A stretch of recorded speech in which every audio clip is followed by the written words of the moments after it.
In what language? Any language. Okay. Wolof ñu wax ko ci Wolof. waaw moo gën. Ok. kon gannaaw bu ñu sant yàlla julli si yonent bi ak di sant suñu ay waajur ñu ngi kontaan si liñ dalal son excellence le premier ministre Ousmane Sonko si ñëwam bi mu ñëw Gambia pour fàttali leen ne am na ay weer si gannaaw demoon naa Sénégal pour waxtaan ak moom ñaari yëf lañ doon waxtaan foofu benn mooy affaire yi Sénégal ak Gambia secrétariat consultative commission bi gëj nañoo am meeting depuis 2011 ñu waxtaan ak moom d'accord ne daal war nañ ko dekkali loolu mooy premier objectif bi tax mu ñëw Banjul ñaareel bi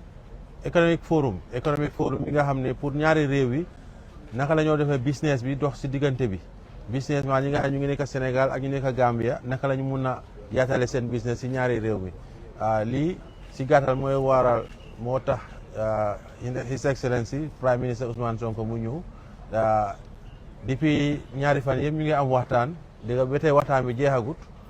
waaye si kaw loolu ñu ne foog ñu ñëw nuyu si président Barrow bi nga xam ne tam mooy suñ njaatige fii ak eggale ko tam nuyoo His Excellency président Bassirou Diomaye Diakhar Faye si gàttal daal excellence ma jox la kàddu.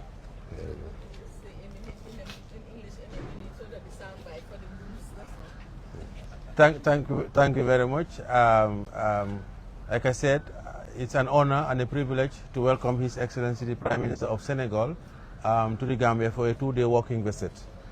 This is after my visit to Dakar, where we had discussed the issues of the Senegal-Gambia Secretariat,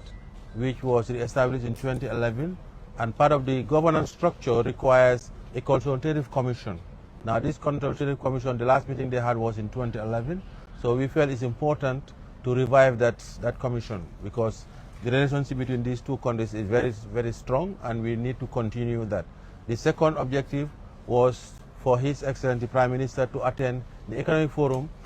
which was established with the support of the Gambian Embassy High Commissioner in Dakar, which enables the business community of both countries to work together and also expand their activities in the other countries. Thank you very much. xeetu relation yëpp yi nga xam ne ay réew yu seq frontière dañ koy waral doxal ñuy gërëm vice président ci dalal gi ñu dalal ñaari fan yëpp waaye di gërëm mboolem seen peuple gambien bi ndax séjour bi moom am na solo lool waaye ñu ñëwoon fii tey ci palais de la république ñëw ziar si nuyu si son excellence président Adama Barrow ñëw jottalis ko nuyoowu rakkam xaritam naataangoom di président Bassirou Diomaye Diakhar Faye waaye ànd ak lenn ci suñu gouvernement suñuy ministre ñëw feddali li nga xam ne mooy tànk yi nga xam ne gouvernement Sénégal ci njiitalu président Bassirou Diomaye Faye moom la fas yéene doxal suñu diggante ak suñu mbokk ak suñu xarit di république bu Gambie tànk yooyu nag weesuwul nii relation bi ñëpp xam nañu relation bu yàgg dëgër la bu yàgg baax la ndax doxoon na ba egg ci confédération kon loolu relation bu dëgër la loolu ñu fi fekk nag ñi ñu jiitu doxal ko fas yéene nañu bu doon juróom la ñu yóbbu ko fukk wala ñu yóbbu ko ñaar fukk loolu mooy suñu yéene ci relation bi moo tax bi ñu toogee léegi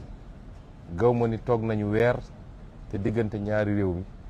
amul ay actes yu ñu posé moo xam ay kuréel yu daje